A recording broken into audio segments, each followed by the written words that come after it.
Hey, Yo, you see that burning building on your block? The one with all the stairs? I didn't know that place was made out of wood. what do you mean? I always thought it was made out of bricks. It can still burn. They said it was a gas leak. Okay, first of all, only wood can burn. And second of all, I leave my gas stove on all the time. Wait, you what? Yeah, I got it on right now, keeping my little nephew warm. Oh my God, are you crazy? You could bring the whole place down. So that was a fun little clip we recorded a few days ago. I've been away, but now I'm back at it. Today's video is going to be about 5.1. Unreal Engine 5.1 can import audio files with embedded timecode data. So we're going to look at that. So I've got here Unreal Engine open, and here is that same take we were looking at a moment ago. And this is the scratch audio that we recorded at the time. So that was just by plugging in a mixdown audio and including a microphone audio in our take recorder. But I'd like to replace this with high quality audio I recorded at the same time in Reaper. So I've also got open here Reaper. This is a DAW that can record multi-channel audio. And so we have a plugin that we've written for the switchboard that lets us use the switchboard to inject our take names into Reaper, and also our start and stop signals will control when Reaper starts and stops recording. So here I've got that same take in Reaper with 3 channels of audio. We've got our 2 performers and then a room mixdown audio. And we can see here that I'm at the start frame of this same take that we're looking at, and we're at 14, 56, 24, 18. So this is hours, minutes, seconds, and frames. And if I look over at Unreal Engine and go to the beginning of this take, we've got 24, 56, 27, 14. So that's not exactly the same. 27, 24, a few seconds out. We don't quite know why that is, but we're looking into it. We have seen some issues with the way that Unreal Engine is getting the timecode.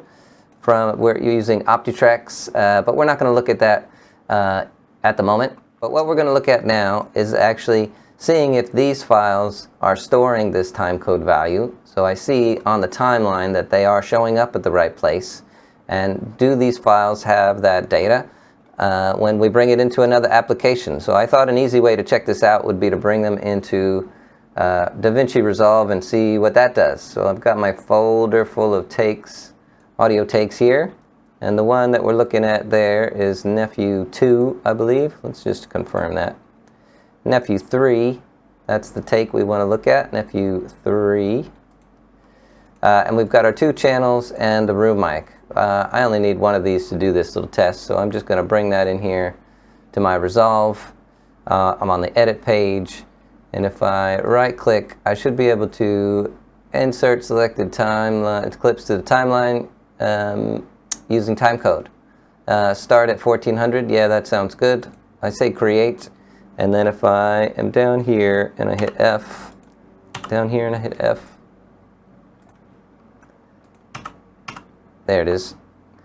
I can see that it's shown up and 2456, 2418. So that's the same value that I get in Reaper. So that's a good sign.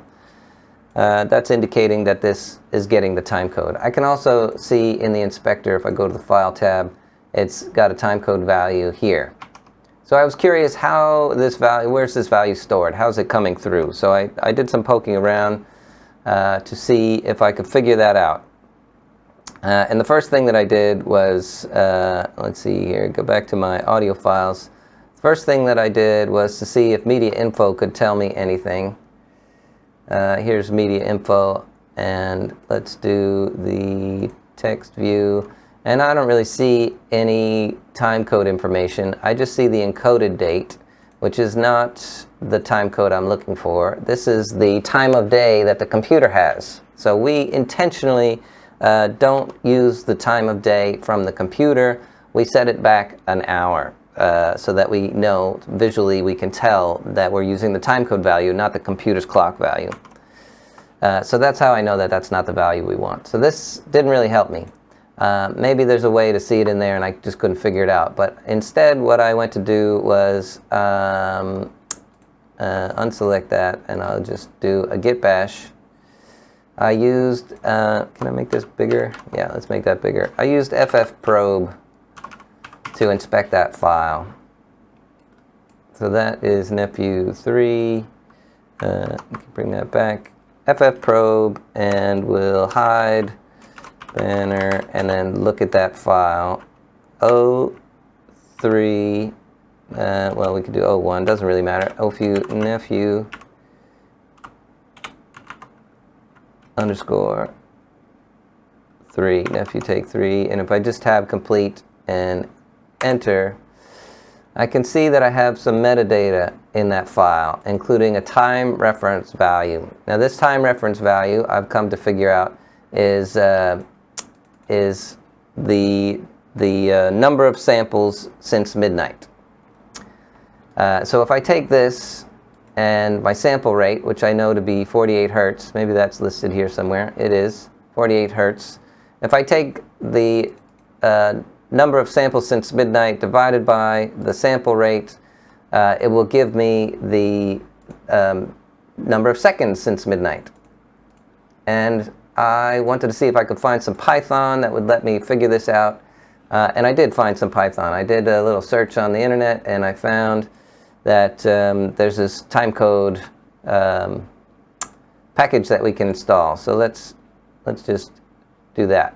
I need a shell, which is a terminal, new terminal. Let's make it a little bit bigger and bigger. And we'll do pip.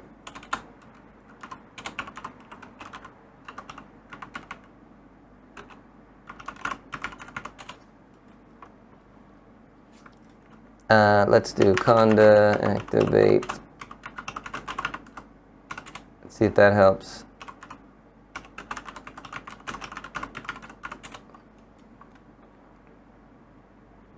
Great. And now I should be able to start a Python interactive shell, import timecode from timecode. Oops, I want from import.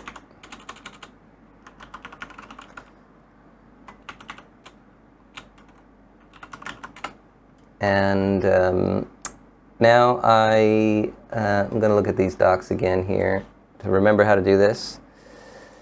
Oh, not that. Give me this.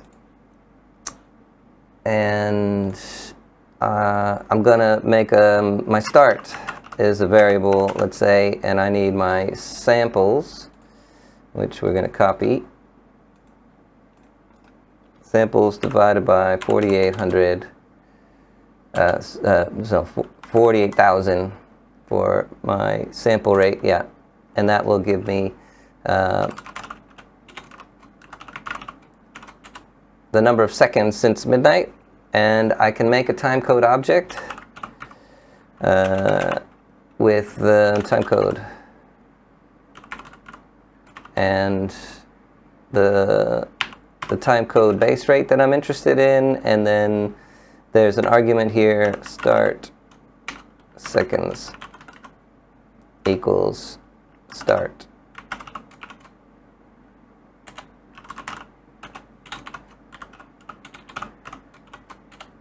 And that's 14, 56, 24, 17. So what did I see here? I think this is 14, 56, 24, 18. So it's one frame off.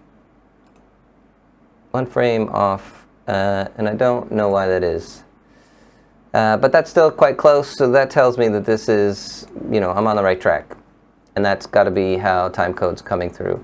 So now let's look at Unreal Engine and see how that file comes in. So I'll just put this into my developer folder. I'll get that same file here, drag and drop, and I noticed that there's some new features here. This whole section here, number of channels, cue points, not that. It's timecode info. Here we've got our number of samples since midnight and our rate, and even the originator description. All that metadata that we saw a moment ago is right there. I also looked to see if this was in the release notes, and I found in the audio section when I searched for timecode that they have added timecode rate and drop frame data reading from this new format for sound waves. So I don't know if my files are conforming to that format, but I can see that some of the data that we need is showing up, and it looks to be in the right place. So that's all very encouraging, very exciting. Now let's see what happens when we put this into a level sequence.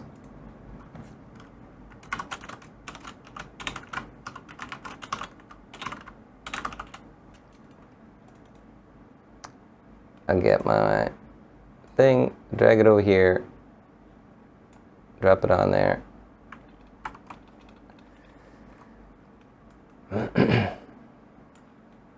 And what happens is we get a timecode property here, which is great, but it's got a strange number, and it's negative. So this isn't what we want.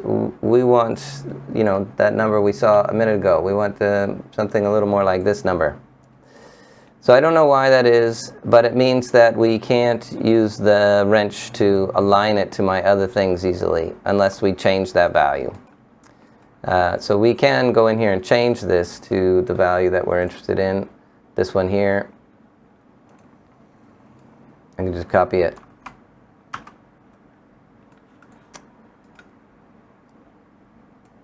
Paste.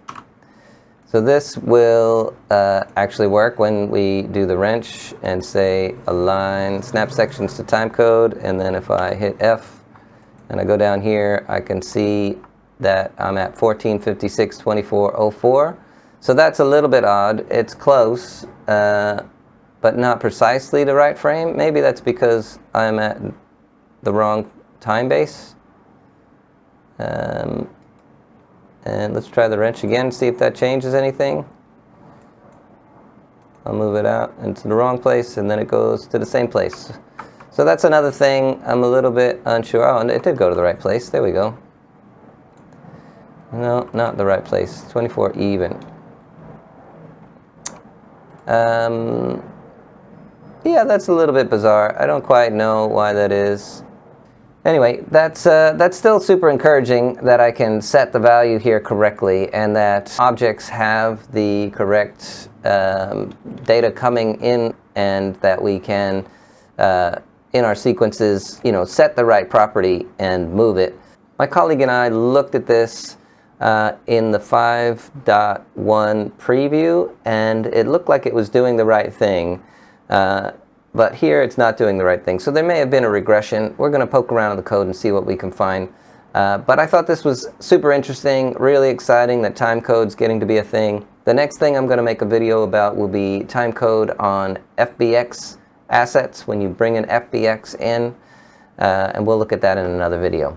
Until next time, be safe, and I hope you're doing well. Cheers. Bye.